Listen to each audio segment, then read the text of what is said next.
이게 이제 11장 10장 21절에서 족보 하나 나오고 또 이 11장에도 족보가 나옵니다. 그 11장 21절 보면 셈은 에벨 온 자손의 조상이요 뭐 이렇게 야벳의 형이라 그에게도 자녀가 있었으니 출생하였으니 셈의 아들은 엘람과 쭉 나오죠. 그 다음에 여기 10절 오늘 본문 10절에도 셈의 족보는 이러하니라 그렇게 되어 있습니다. 그러면 이제 왜 같은 족보가 두 번 나오는가? 약간 다르긴 다릅니다. 다른데 어디서부터 다르냐 하면은 25절 10장 25절 에벨은 두 아들을 낳고 하나 이름은 벨렉이라 하였으니 그때 세상에 나뉘었으며 벨렉의 아우 이름은 욕단이라 되는데 그 10장에는 욕단에 관한 이야기 쭉 나옵니다. 욕단에 관한 얘기 많이 나오고요. 벨렉에 관한 얘기 안 나오고 11장은 벨렉에 관한 이야기 나옵니다. 그래서 둘 다 셈의 아들 후손들이죠. 노아가 낳은 아들이 셈과 함과 야벳입니다. 홍수 후에 이 세 아들로 말미암아 민족들이 나누어지고 또 어떤 분들이 인종이 나누어지고 그렇게 한다고 생각합니다. 그래서 함의 후손 가운데 가나안이라든지 구스, 이디오피아 이런 게 있기 때문에 아프리카 지역을 중심으로 한 또 흑인들의 조상들이지 않는가 뭐 그렇게 생각하는 분들이 있습니다. 그런데 다 정확한 건 아니에요. 가나안이라든지 이런 쪽 어떤 조상들은 흑인은 아닌 것처럼 보입니다.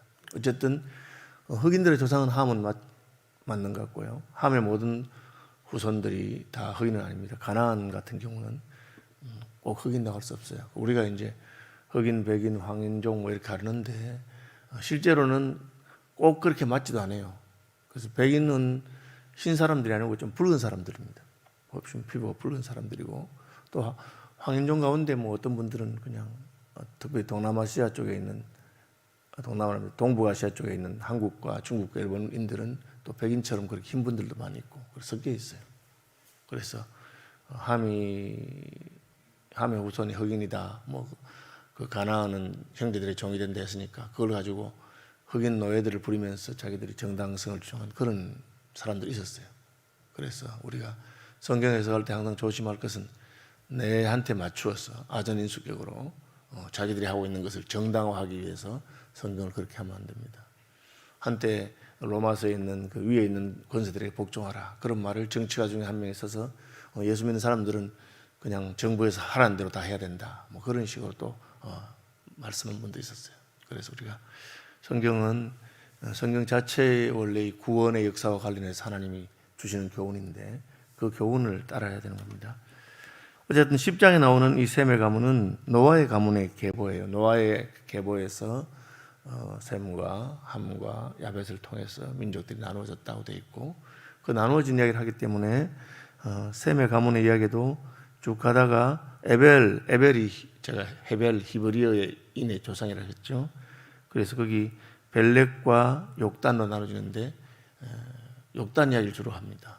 흩어진 민족들 어떻게 해서 그들이 흩어지게 됐는가를 얘기하고요. 11장의 셈의 족보는 그렇지 아니하고 쭉 내려가다가 이제 몇 살에 낳았다는 게 나와요. 앞에는 없습니다. 홍수 후 2년에 아르박삿을 낳았고 홍수부터 시작되는 겁니다. 그 앞에 그 뭡니까 바벨탑 사건을 이야기하면서 바벨탑 사건이 언제쯤 일어나는가를 짐작할 수 있게 됩니다. 이 몇 살에 낳았고 나오니까 홍수 후 2년에 아르박삿을 낳았고 그 다음에 12절에 아르박삿은 35세에 셀라를 낳았고 그죠? 14절에 셀라는 30세에 에벨 낳았고 2년 35, 30 하면은 67년이죠. 그 다음에 에벨은 34세에 벨렉을 낳았고 거기 뭐 34, 거의 한 100년쯤 되는데 이 벨렉이라고 하는 이름이 나누어졌다는 뜻이기 때문에 바벨탑 사건이 바벨탑 사건하고 벨렉이 관계 있어요. 그래서 바벨탑 사건 이후에 하나님이 인종을 흩으시고 언어를 나누시고 그래서 그 이름이 벨렉이 됐다고 본다면 노아 홍수가 있고 나서 100년이 안 됐어요. 노아 홍수가 되고 100년이 안 돼서 사람들이 탑을 짓기 시작한 겁니다. 그걸 본다면 이 하나님의 가르침이 있었습니다. 홍수로 내가 다시는 세상을 심판하지 않겠다. 내가 홍수로 너를 심판하지 않겠다. 그리고 약속을 했어요. 그랬는데 이 자손들이 100년이 안 돼서 왜 바벨탑을 지었을까? 홍수에 대한 두려움, 그 기억은 100년을 계속 가요. 갔는데 하나님이 언약하신 말씀, 홍수로는 세상을 심판하지 않는다. 그 약속의 말씀은 100년이 가니까 허지부지하게 된 거예요. 여러분, 이거를 이제 우리가 잘 생각할 필요가 있습니다. 우리가 하나님의 약속의 말씀이라는 것은 특별히 가르치고 하지 아니하면 시간이 지나면 희미해지는 거예요. 아버지가 믿음이 좋고 할아버지가 믿음이 좋았는데 아들, 손주에 가면서 믿음이 약해집니다. 왜? 그 믿음에 대한 것을 특별히 가르쳐야 됩니다. 하나님의 언약을 가르치고. 가르치지 않으면 그냥 홍수 사건, 무슨 그런 기억, 그런 것만 남아있고 하나님의 언약의 말씀이 있다. 무지개를 볼 때마다 하나님 생각해라든지 그런 것은 희미해지는 겁니다. 그래서 모세에게 율법을 줄 때는 이 말씀을 문설주에도 적어놓고 내 이마에도 붙이고 해서 늘 그 암송하고 그렇게 해야만 된다. 희미해지는 것입니다. 그걸 이제 첫 번째로 보여준다고 할 수가 있습니다. 그 다음에 이제 애들 일찍 낳아요. 30세, 뭐 30, 30살. 그러니까 요즘하고 비슷하죠, 벌써. 오늘날 수준도 수명이 노홍수 이전에 비해서 절반으로 줄어들기 시작합니다. 수명이 짧아지면서 자녀들을 빨리 낳게 됩니다. 이제 사람이 이제 수명이 길어지니까 좀 결혼도 늦게 하고 자녀를 늦게 낳는데 여기서는 어쨌든 홍수 이전의 평균 수명이 뭐 800살 뭐 그렇다면 여기는 이제 한 300, 400살로 줄어듭니다. 그런 얘기를 합니다. 하나님께서 노아 홍수 이전에 너희들의 날은 120년이 될 것이다. 그렇게 말했는데 그게 이제 홍수가 120년 남았다. 그렇게 돼서가고 이 수명이 줄어진 것 때문에 어떤 분들은 하나님이 수명을 점점 줄여서 인간의 수명이 120년까지로 줄어들게 될 것이다. 뭐 그렇게 해석하는 분들도 있습니다. 어쨌든 보통 29살부터 시작해서 늦게 낳는 분은 100살 정도에 낳긴 합니다. 100살은 나이가 많긴 하지만 그렇게 평균 수명이 줄고 출산 연령이 빨라집니다. 제가 계산해 보니까 홍수 전에 족장들의 평균 수명은 858세였어요. 홍수 후에 평균 수명은 317세였어요. 그러니까 절반 이하로 858세에서 317세 확 줄어버리는 것을 볼 수가 있습니다. 이 수명이 축소되면서 결혼이 빨라지고 후손들을 빨리 낳는 것을 보게 됩니다. 어쨌든 바벨탑으로 언어가 혼란되어서 이제 또 나누어지기 시작하고 그 중에서 하나님께서 특별히 셈의 가문을 택해서 하나님이 계획하신 구원 역사를 이룬 걸 보게 됩니다. 이 셈의 가문은 아브라함의 가문입니다. 그래서 이 11장의 셈의 가문에 관한 이야기는 아브라함에게까지 어떻게 연결되는가 하는 것을 보여주고 있습니다.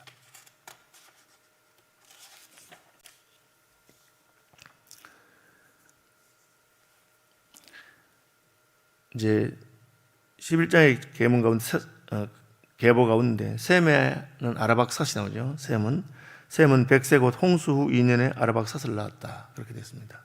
셈이 100세. 그러니까 노아와 함께 들어갔던 그 방주에 들어가고 할 때가 이제 98세, 뭐 97세 그럴 때 되는 걸 볼 수 있죠.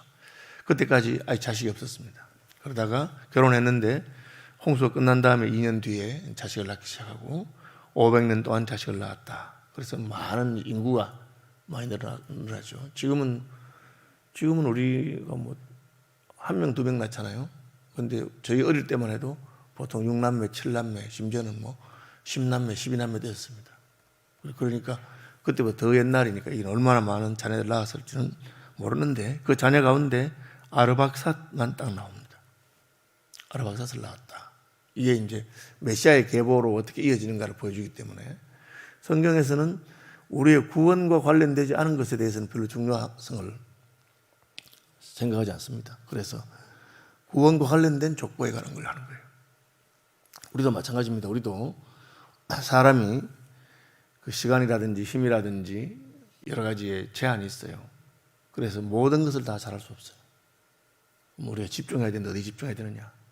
하나님의 구원 역사와 관련돼서 내 영혼이 구원되고 내 영혼이 하나님 앞에서 더 거룩해지고 하나님 기뻐하는 그 일에 집중해야 돼요. 그렇지 않으면 이런 것 저런 것 하다가 세월이 다 지나고 하나님 앞에서는 부끄러운 인생을 남길 수 있어요. 셈이 낳은 아들 가운데 아르박삿만 언급하고 있습니다. 그리고 아르박삿이 자녀를 낳았다. 그 다음에 아르박삿은 35세에 셀라를 낳고 셀라를 낳은 후에 403년을 지내며 자녀를 낳았다. 그렇게 되어 있습니다. 그래서 어쨌든 자녀를 낳는 것은 중요한 일이고 그 자녀들 가운데 메시아의 계보가 나오기 때문에 그렇기도 하고, 또 성경은 자녀를 통해서 구원받는다는 말을 하와에게 했고, 그래서 자손들을 잘 낳는 것입니다. 딴 일 한 거 없어요. 그냥 오랫동안 살면서 자녀를 낳았다. 우리가 믿음을 지키며 살고 자녀들을 잘 기르는 것만 해도 하나님 앞에서 크고 중요한 일입니다. 옛날에는 잘 몰랐죠. 그런데 요즘은 이제 자손이 자꾸 줄어들고 자녀를 안 낳고 그러니까 이게 지금 이 교회에도 믿음의 후손들이 지금 줄어드는 그런 역사가 있는 것을 보게 됩니다. 셀라가 30세 에벨을 낳았다. 제가 말했죠. 에벨이 이제 헤벨, 히브리인이라고 하는 그 조상의 에벨에서 나왔다고 했습니다. 그 다음에 34세에 벨렉을 낳았다. 벨렉이 노아 홍수 바벨탑 사건 이후에 언어 혼란을 보면서 에벨이 이름을 벨렉이라고 지었다. 이제 언어가 나뉘어지고 인종이 나뉘어지는구나. 그렇게 됩니다. 벨렉은 30세에 르우를, 그 다음에 르우는 32세에 스룩을, 전부 다 자녀를 낳고 수백 년 동안 자녀를 낳고 30살쯤에 자녀를 낳고 수백 년 동안 계속해서 자녀를 낳고 나옵니다. 그러다 22절 가시면 이제 아는 이름이 나옵니다. 30세에 나홀을 낳았고, 그 다음에 나홀은 데라를 낳았고, 데라는 아브라함의 아버지입니다. 이제 데라를 낳고 나서부터는 딱 이제 이름이 달라집니다. 데라는 70세에 아브라함과 나홀과 하란을 낳았다. 그전에는 그냥 30세에 처음 아이를 낳았을 때 이야기고, 셈의 계보가 그냥 장자로만 쭉 가서 30몇 살에 누굴 낳았다. 그 다음에 계속 낳았다. 그렇게 나오거든요. 그런데 여기 보면 70세에 아브라함과 나홀과 하란을 낳았다. 이제 해석이 좀 어렵습니다. 3명을 한꺼번에 낳을 수는 없잖아요. 낳을 수 있습니다. 부인이 3명이면. 부인이 3명인데 부인이 다 같이 임신해가지고 3명 같은 날 낳을 수 있어요. 그런데 그렇지 않은 것처럼 보입니다. 그런 언급이 전혀 없고, 그 다음에는 세상동이다. 그것도 가능하지만 실제로는 언급이 없고. 그래서 데라가 70세에 아마 아브라함과 나홀과 하란 중에 한 명을 낳았고 그 다음 계속 낳았는데 표현을 그렇게 한 거예요. 왜? 그 전에는 처음 낳은 아들 하나만 이름을 했어요. 그냥 자녀를 낳고 하나님의 족보를 메시아가 태어날 족보를 그냥 이어간 겁니다. 그런데 딱 이 데라가 돼 아브라함과 나홀과 하란 낳은 것은 이 세 분이 구원 역사에 좀 관련이 돼요. 그 뒤에 보면 이분들은 언급이 나옵니다. 그래서 아브라함 우리가 말할 것도 없고요. 아브라함이 하나님 부르신 사람이고, 그렇죠. 하란은 롯의 아버지입니다. 롯도 그 뒤에 나오죠. 롯도. 그 다음에 나홀이 나오죠. 나홀은 나중에 리브가의 할아버지가 됩니다. 다 관련되는 분들이에요. 그러면 70세에 아브라함과 나홀과 하란인데 누가 장자냐? 언급이 없습니다. 영적으로는 아브라함이 영적인 정통성을 이어갔지만, 그러나 그 뒤에 언급이라든지 이 나이를 계산해 보면 아마 하란이 큰형이었을 가능성이 많습니다. 하란이 제일 먼저 죽었고, 하란의 아들이 롯이고, 그죠? 롯 그런 걸 보면 아직까지 그때는 아브라함과 나홀은 결혼도 안 했던 것으로 보이고, 혹은 결혼했으나 자녀는 없던 것으로 그렇게 보입니다. 데라는 아브라함과 나홀과 하란을 낳고, 하란은 롯을 낳았으며 하란은 그 아비 데라보다 먼저 고향인 갈대우르에 죽었다. 그렇게 되어 있습니다. 갈대우르에 살았죠. 데라가 갈대우르에 살았는데 아들 셋을 낳았는데 큰아들 죽고 큰아들 낳은 손주 롯이 있습니다. 그렇게 살고 있습니다. 사는데 이제 아브라함과 나홀도 결혼했다. 아브라함은 사레와 나홀은 밀가니까 하란의 딸이라고 되어 있습니다. 그러니까 이게 진리하고 결혼한 거죠. 진리하고. 옛날에는 그런 건친혼이 있었습니다. 진리하고 결혼했고, 그러니까 이게 밀가도 낳았고 또 이스가도 낳았고 롯도 낳았고 그렇게 되어 있습니다. 하란은 그렇게 자녀를 많이 낳고 고향에서 아버지보다 먼저 죽었고, 사레는 아직까지 자식이 없었다. 31절, 데라가 그 아들 아브라함과 하란의 아들 그의 손자 롯과 그의 며느리 아브라함의 아내 사레를 데리고 갈대아우르를 떠나 가나안 땅으로 가고자 했다. 이게 지금 왜 갈대아 우르에서 왔는지 여기는 안 나오지만 그 사도행전에 그 스데반 집사님이 설교하는 그 내용에 보면 우리 조상 아브라함이 하란에 있기 전에 갈대아 우르에 있을 때 영광의 하나님이 그에게 나타나셔서 고향 본토 친척을 떠나라 그렇게 말씀했다. 그런 말이 나옵니다. 창세기에는 하란까지 간 것에 대해서는 데라가 한 것처럼 되어 있습니다. 데라가 살아있었고 아버지가 되어 있고 그리고 하란에서 하나님이 그를 불렀다. 12장에 그렇게 되어 있습니다. 그러면 이제 이걸 따지자면 원래 고향은 갈대아 우르인데 갈대아 우르에서 한번 부르고 하란에 왔는데 하란에서 하나님이 아브라함을 다시 불렀습니다. 왜? 그 아버지 데라가 갈대아 우르를 떠나서 가나안 땅으로 가다가 하란에서 멈추었어요. 이게 자꾸 헷갈리는데 하란이라고 하는 것은 지명이기도 하고 도시 이름입니다. 바다나람에 있는 지명입니다. 그리고 또 사람 이름이기도 합니다. 왜 그랬을까? 고대에는 사람 이름이 바로 그 지명이 되는 수가 많습니다. 우리나라도 무슨 뭐 김가촌, 홍가촌, 홍씨를 사는 집안 그렇게 말할 수 있는 것처럼 하란 하면 하란이라고 하는 사람이 살았는가 보다. 뭐 그렇게. 왜냐하면 이 족보에 하란이라고 이름이 두 번이나 나오기 때문에 그렇게 되어 있습니다. 데라는 하나님의 부르심을 아브라함이 받았는데 데라는 아브라함 말을 들었는지 같이 식구들 데리고 오다가 중간에 멈췄어요. 왜 멈췄을까? 이제 이 하란이 갈대아 우르라는 갈대아 문명과 이제 가나안으로 가는 가나안 문명의 그 경계선쯤 됩니다. 우리로 말하면 만주에 가서 농사를 짓고 살아야 되겠다. 소작을 하던 사람이 가족 다 데리고 가다가 압록강을 탁 넘으려고 하니까 마음이 안 좋은 거예요. 이게 넘어가면 말도 다르고 우리가 뭘 그래 호강을 하겠다고 고향 산천을 떠나겠나. 그래서 거기서 주저앉은 겁니다. 이게 데라가 그렇게 한 거예요. 데라가 갈대아 우르에서 가족들 다 데리고 손주, 아들, 며느리 다 데리고 왔는데 이제 하란쯤 오니까 아이고 이 하란 이거 내 아들 죽은 큰아들 이름하고 같은 데구나.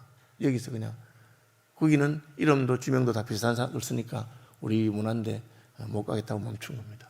그리고 12장 가면은 하나님이 하란에서 아브라함 다시 부릅니다.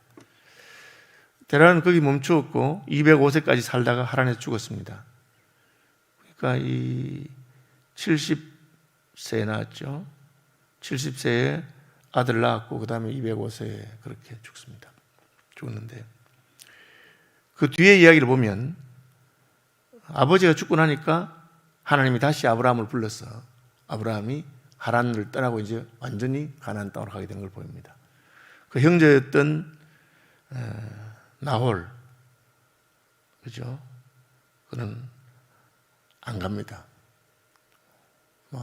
아버야 너는 가거라. 혹은 아브라함 형일 수도 있는데 아브라함 형 먼저 가시오. 저는 그냥 여기가 좋으니까 더 이상 우리 고향 문화를 떠나서 가기 싫습니다 하고 남았습니다. 그게 이제 남은 나홀의 후손, 나홀의 아들이 부두엘이고 부두엘의 그 딸이 우리가 아는 리브가 그렇게 됩니다. 그래서 이제 그 아브라함은 아버지가 죽고는 떠나게 되는 것까지 이야기입니다.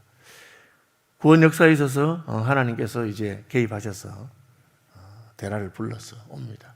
그런데 거기서 머물러서 거기서 죽습니다. 왜? 하나님이 한 번 불렀다고 해서 우리가 하나님 부르시면 한 번에 다 온전히 순종하는 경우는 많지 않습니다. 젊은 시절에 하나님께 은혜 받아서 내가 구원받은 기쁨에 감격이 있다고 해서 그 한 번으로 내 인생에 하나님이 원하는 대로 다 드리지 않습니다. 아브라함만 해도 아버지와 함께 떠났는데 상당한 기간을 하나님에 머물러 있었습니다. 그러다가 이제 아버지가 죽고 나니까 내가 가야 되겠다. 왜 고향을 떠났는데? 그래서 부름받아서 또 가게 됩니다. 그 12장에 나오는 사건입니다. 본문은 전체적으로는 하나님께서 구원 역사를 위해서 셈의 가문을 택하시고 그 셈의 가문 가운데 앞에 나오는 족보에는 욕단 이야기 많이 나오는데 싹 빼버리고 메시아와 관련된 아브라함에게 이어지는 그 족보를 이야기하고 있습니다. 그러면서 아브라함과 관련된 아브라함의 아버지 데라 이야기, 아브라함의 형제 나홀 이야기 그런 이야기를 쭉 하고 가는 것을 보게 됩니다. 아브라함 같은 믿음의 사람도 한 번에 아니고 두 번에 걸쳐서 하나님의 부름을 받게 되고 순종하는 것을 볼 수가 있습니다. 우리에게 적용한다면 하나님께서 우리를 구원하기 위해서 예수님을 보내시고 그 구원의 족보를 다 이어가시다가 마침내 이제 우리도 이 부름에 있는 것입니다. 이 부름을 따라간 사람이 이루어지고 그것을 따라가지 않고 그냥 머물러 있던 사람이 나홀입니다. 우리가 아는 대로 그 뒤에 나홀은 야곱도 나오죠. 그 나홀의 가문에서 그 삼촌 라반, 그게 다 나홀의 자손들입니다. 말씀 묵상하시면서 기도하는 아침 되기를 바랍니다. 하늘에 계신 우리 아버지, 아버지의 이름을 거룩하게 하시며 아버지의 나라가 오게 하시며 아버지의 뜻이 하늘에서와 같이 땅에서도 이루어지게 하소서. 오늘 우리에게 일용할 양식을 주시고 우리가 우리에게 잘못한 사람들을 용서해 준 것 같이 우리 죄를 용서해 주시고 우리를 시험에 빠지지 않게 하시고 악에서 구하소서. 나라와 권능과 영광이 영원히 아버지의 것입니다. 아멘.